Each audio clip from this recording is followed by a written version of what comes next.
Good morning, church. My name's Steven. If you don't know me, I'm the young adult ministry resident here at Littleton Church of Christ. And last time I preached, I had you guys participate. You don't have to raise your hands this time, but I have a question for you guys again. Have you guys ever suffered? I got a couple of laughs. That's interesting. I know some of you have stepped on a Lego, right? You have suffered for sure. But have you ever lost a home?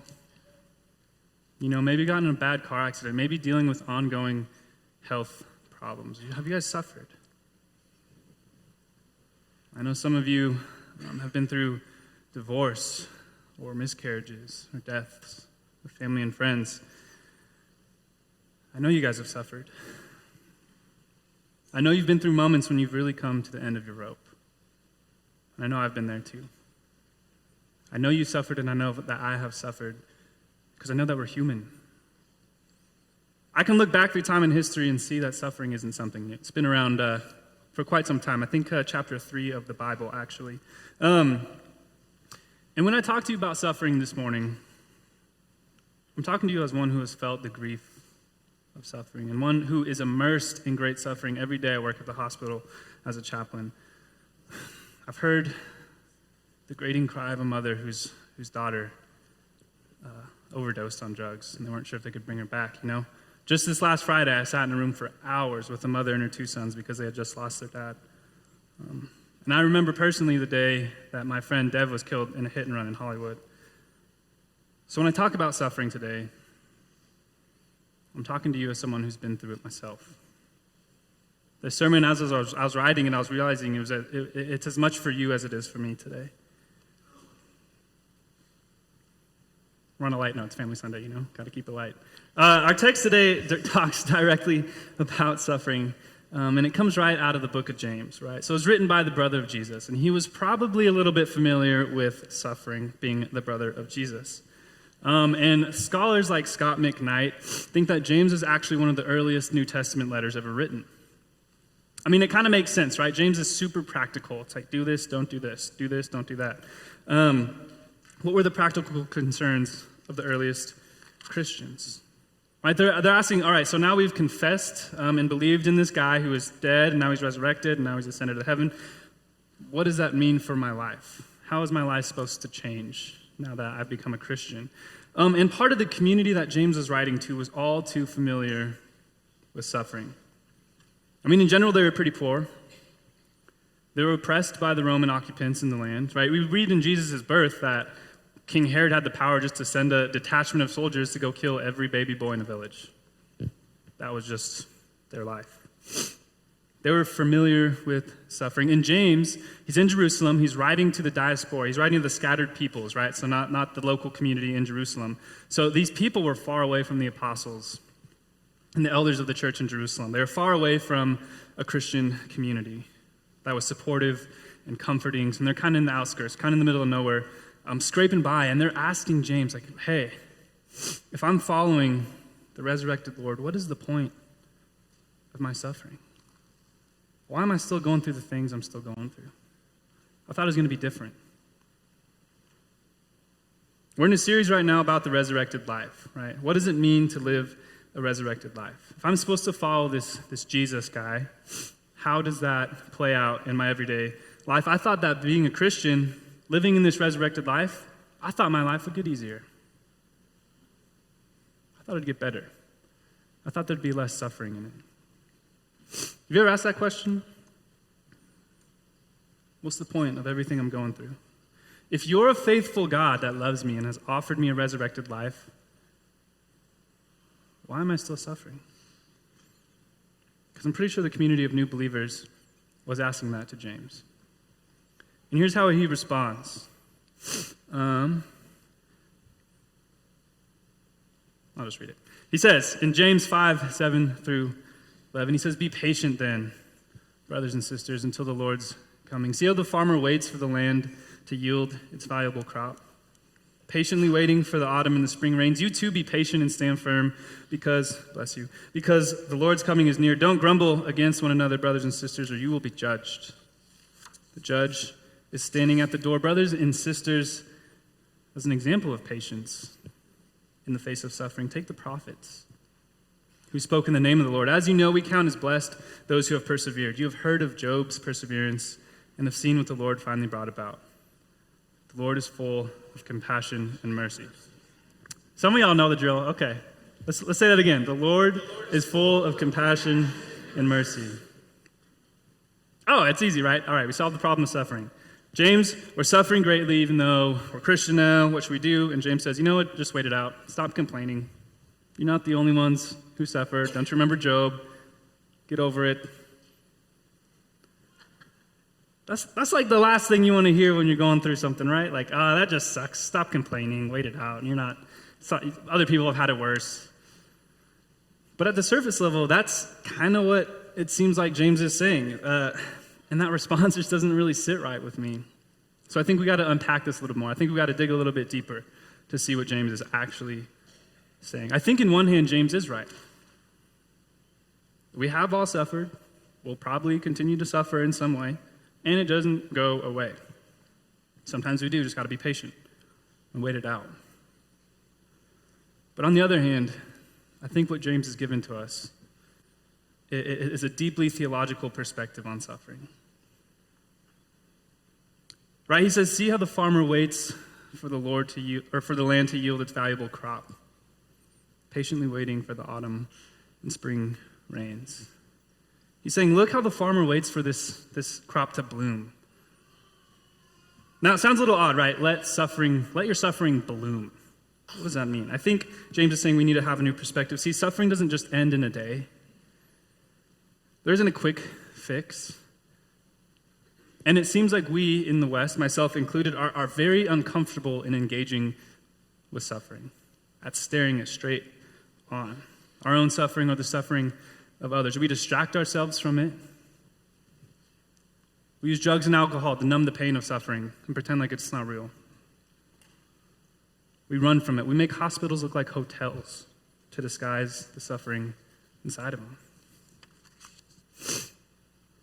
So one of my favorite bands, Neck Deep, they have a song about suffering, right? So the lead singer and songwriter, Ben Barlow, he writes a song titled In Bloom, and it's about his estranged relationship with his late father. So it's a relationship he can't really fix or reconcile, and he talks about the experience of suffering in the lyrics. I'm going to have the boys in the back play about the first 90 seconds of the song, and I just want you guys to pay attention to the lyrics and especially the chorus and just kind of absorb what he's saying in this. I'll let you guys play that. Almost 48 hours have passed since the fall of an atomic bomb and an attack upon the cities of man. And even now, we're only beginning to see the aftermath of a massive display of destruction and power that is uprooting our fragile sense of peace and civilized society. Despite the rubble, there's the predominant sense of wonder and marvel at the awesome nature of its potential that helps to enough to bewilder the very core of the human mind. Sometimes at night I let it get to me.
You guys let the young adult minister preach. You might get some pop punkin' on a sermon, you know?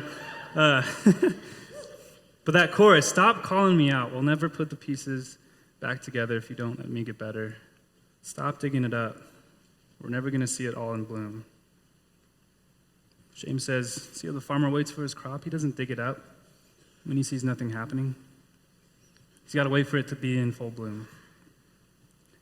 Because great suffering doesn't need a quick fix or go-to answer. It doesn't need a Christian cliche. It doesn't need a memorized Bible verse. Great suffering demands a greater God. Great suffering demands a greater God. Who is going to answer for all this suffering in my life? Who's going to be able to make sense of all this? Who's going to be able to re-author my story of suffering when it's in full bloom? Who's going to pay for this?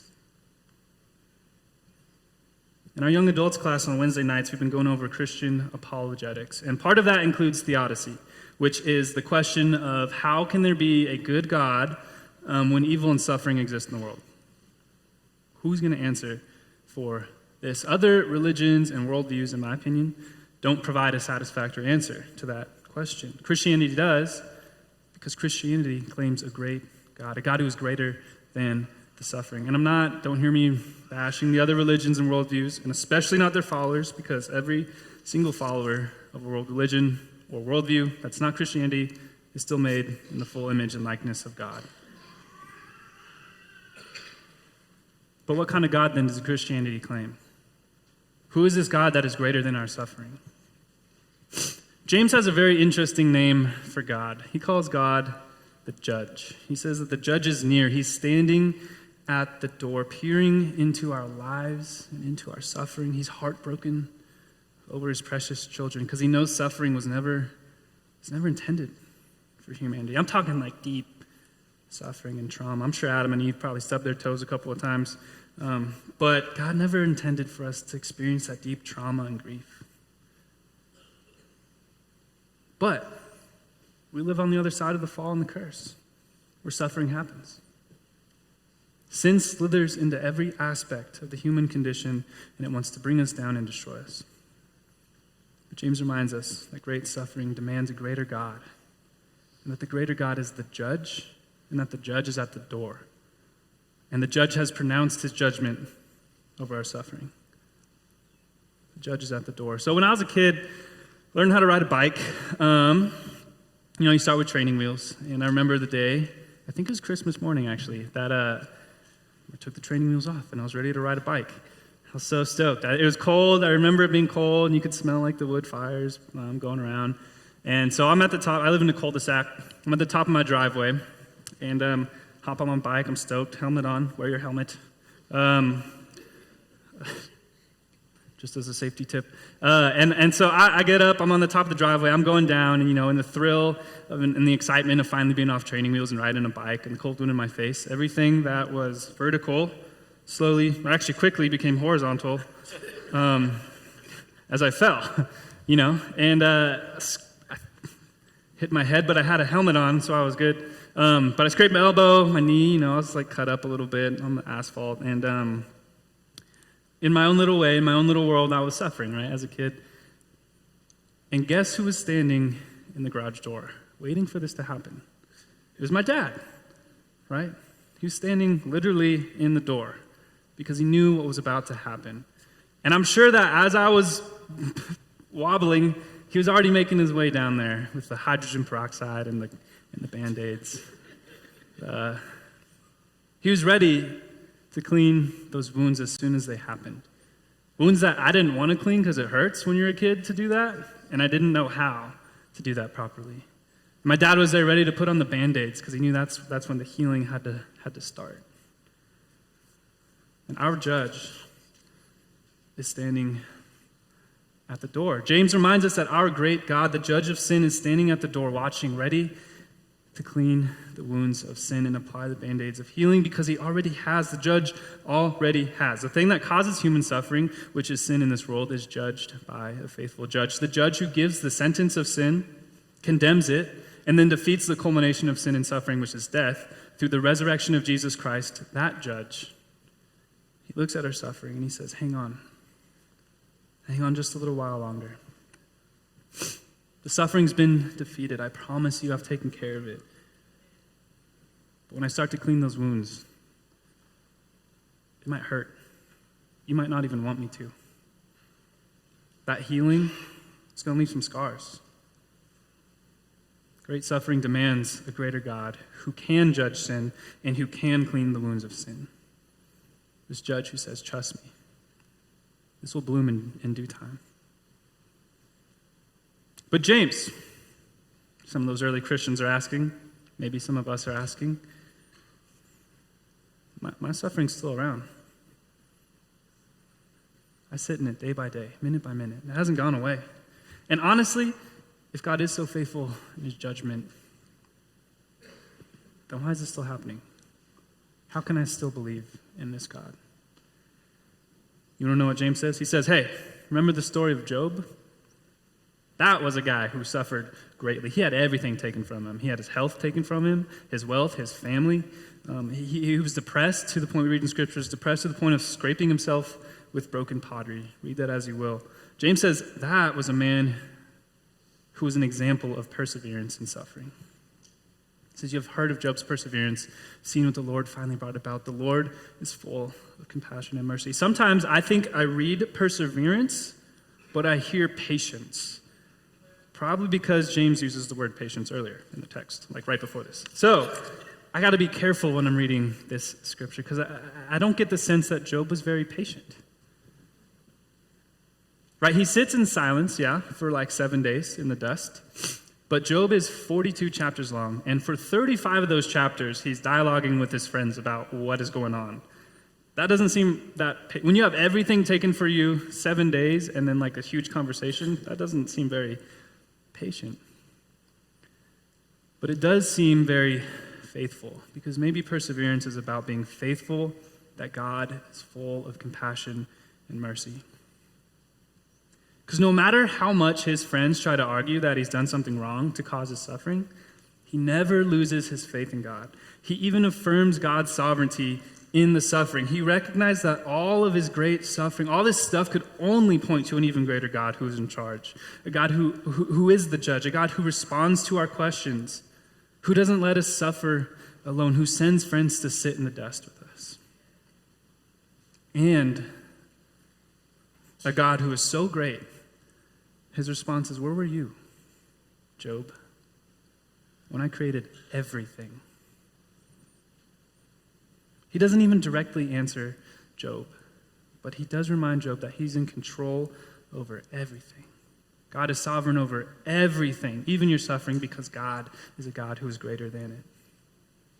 And so when Job was able to finally ground his suffering in the eternity of God, all he could say is, God is merciful and compassionate, despite everything that's going on.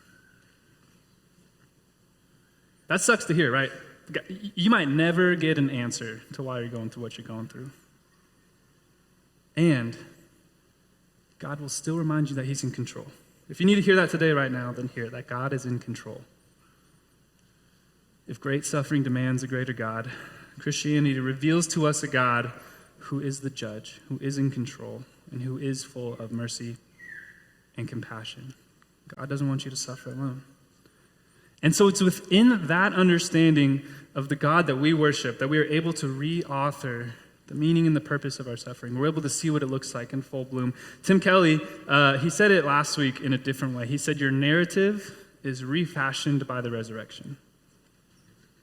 The resurrection refashions our narrative so we can be like Job and remain faithful to God in the midst of our suffering. We can face it and endure it instead of running from it, pretending like it's not real. We can be like the farmer who's waiting for the crop to see it all in full bloom.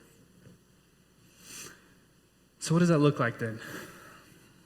What does a reauthored, a refashioned story of suffering look like? What does it mean to live a resurrected life when suffering still exists? What is suffering that's been transformed by the power of the cross? This great suffering that's been judged by a God who's full of mercy and compassion. What does that look like? A few weeks ago, probably like a month and a half ago, I got called down I was at Medical Center of Aurora, where I work as a chaplain there, and I got called down to the ED for an alpha trauma, which is the highest level of trauma at a Trauma 1 hospital. So lots of things can happen. And so I get down there, I'm in the room with the trauma team, getting ready to receive this patient. And so when the patient gets there, it's a person younger than I am. They had been hit by a truck in a possible suicide attempt. They were not in good shape, needless to say. And so there's not much you can do there when they're trying to go to operating rooms and everything. And so the next day, who's the first person on my mind? So I went to the ICU to visit this patient and the family. And the family and I shared some stories, some laughs, a lot of tears. We shared our faith. They were Christian as well. And so then I spent some time with them. And then the following day, I went back to the ICU to see if this patient was there. And I get in the room, and the bed was made, and the windows were open, and he was not there. So I do a little digging to find out what happened. And the parents had to make the impossibly difficult decision to move to comfort care, which is removing life support. And this patient had died. And in that story, I found out this patient was an organ donor. And through his death, actually was able to donate several vital organs because he was younger, to give literally new life to other people. There was great suffering involved in this. And it's stories like these and real human experiences that you might have heard about or been a part of that leads me to the conclusion that there has to be a greater God who can help me make sense of this suffering, who can help this family make sense of what they had to decide, who can help you reauthor or refashion your own suffering. I have to believe in a God who can receive a person who is in such hopelessness and despair with mercy and compassion. A God who can literally transform a situation of death into new life for others. Because great suffering demands a greater God. I want to invite the praise team up as I land this plane. I know this morning some of us in here are still in the midst of deep suffering. We're still going through stuff. Big or small, the point isn't to compare, but just be honest about it. We have a God who allows us to face it head on. If you're going through something right now, I want to encourage you to reach out to someone, whether it's someone you're sitting next to right now, or maybe it's a phone call you got to make after church. You don't have to suffer alone. There's people in here who will sit in the dust for days with you. Great suffering demands a greater God, and the great God that we get to worship has gathered this community here this morning, so you don't have to suffer alone. I love y'all. I'm going to pray us out, and then I'll let them continue our worship. Merciful and compassionate God, who is a God like you? A God who created a universe so big that there's galaxies we haven't discovered because light hasn't reached them yet, and in that, a God who would take on the form of a human to experience what we experience. God, you are so good to all of us, and you are there with us when we suffer. You are there ready to run into our suffering, ready to hold us when we need to be held. God, thank you so much for who you are and for your Son. And it's in his name we pray. Amen.